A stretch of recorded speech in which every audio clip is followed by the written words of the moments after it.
kuregeshewa, ukubali uregeshewe. Kwa nini tulikuwa na pesa mingi zamani na tuliishi maisha ya shida? Maana hatukuwa na ufahamu. Tulipopata ufahamu tukabadilisha. Hatutembei na wingi wa mali, bali tunatembea na Mungu wa ajabu anayemultiply vitu vyetu hata wakati hatupambani. Haleluya. Inasema nini Isaya? Hebu tusome mzee. Inasema mstari wa 10. Usiogope kwa maana mimi ni pamoja nawe. Usiogope kwa maana mimi ni pamoja nawe. Usifadhaike kwa maana mimi ni Mungu wako. Usifadhaike kwa maana mimi ni Mungu wako. Nitakutia nguvu. Nitakutia nguvu wewe. Naam, nitakusaidia. Naam, nitakusaidia. Mtu aseme amen. Naam, nitakushika. Naam, nitakushika Kwa mkono wa kuume wa haki yangu. kwa mkono wa kuume wa haki yangu. Zinazigia. Mungu ana mkono wa kuume. Niliwaambia nini?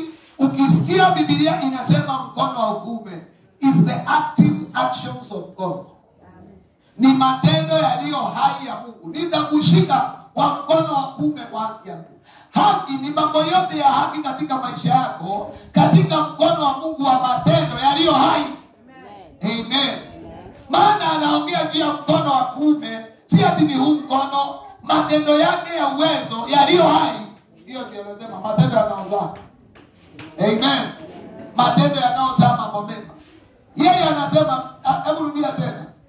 Inasema, usiogope kwa maana mimi ni pamoja nawe. Usiogope wewe. Wakati uko na yeye, hawezi ogopa ukitoa.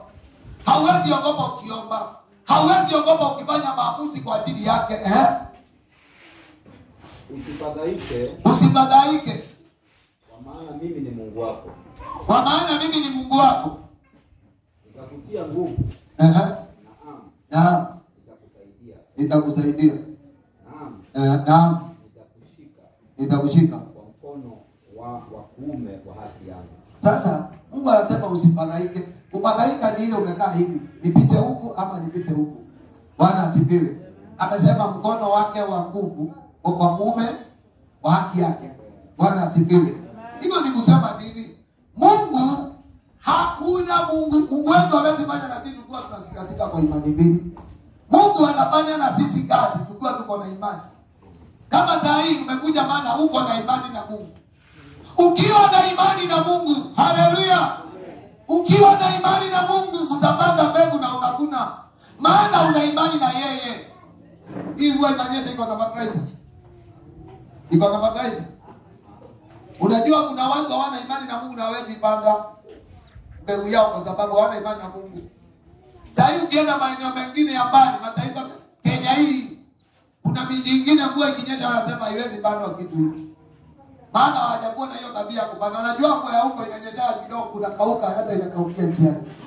Hata ikinyesha miezi 3, wanasema hatuwezi panda. Si unajua hivyo? Maana wamezoea mvua ya dakika kidogo na mambo inaisha. Lakini yeye kwa sababu tunamwamini, mvua ya Mkikuyu ikinyesha kidogo na Mkamba na wale wengine wa Masai, wale wenye wanalimaga wote wanalima, si ndio? Wanaiwekea mbegu chini, maana wanajua hii mvua Mungu hajawahi kutuaibisha. Sema Mungu hawezi niaibisha. Kisema tusema Mungu wangu hawezi niaibisha. Bwana Yesu asifiwe. Unaongea na confidence, huyo mama ananifurahisha. Anasema Mungu wangu hawezi niaibisha. Kila kitu kinakusumbua, God cannot. Mungu hawezi. Mwanze na yeye safari kisha akuachie njiani akuaibishe. Mimi nakuahidi tunaongea juu ya Mungu hawezi kutuaibisha. Yeye amesema atafanya, usipambane. In fact, vita vingine tunapigana vita ni kwa sababu tunaona Mungu kama ameenda. Na kuambia wewe brother, tutaonana. Neto kuonana. Tikegoti gogo. Maana wewe ndio umenyerete. Tukauko usidhani kuokoka ni ujinga. Sasa nimeokoka, unaona mimi ni mjinga, tutapambana. Lakini ukiwa una uhakika na unajua kabisa amekwambia siwezi kukuacha, nitakushika kwa mkono wangu wa kuume wa haki yangu. Hata unaenda unalala, unakula na unalala. Na unaambia Mungu sasa hapa Mungu ni wewe. Maana huyu amekuja sana, mimi ninaachana naye, mimi Mungu najua ni wewe. Na nikwambie kitu, kuna kitu inanitia nguvu sana. Wokovu ule Mungu alinipatia wakati niliokoka. Na hii safari ya madhabahuni. Naambia watu hivyo, Mungu hawezi hata na mimi kule tulitoka. aniatishe mambo yote, anibanye akili yangu ishike laini ya kumtumikia, kisha tufike mahali aniache njiani. Hawezi kutuacha njiani. Na hiyo ndio inafanya tukianza kitu, hata wakiinuka wangapi, hatuwezi achiwa njiani. Hata leo niliomba hapa asubuhi na mapema, nitaambia Mungu, ninajua huwezi kutuachia njiani.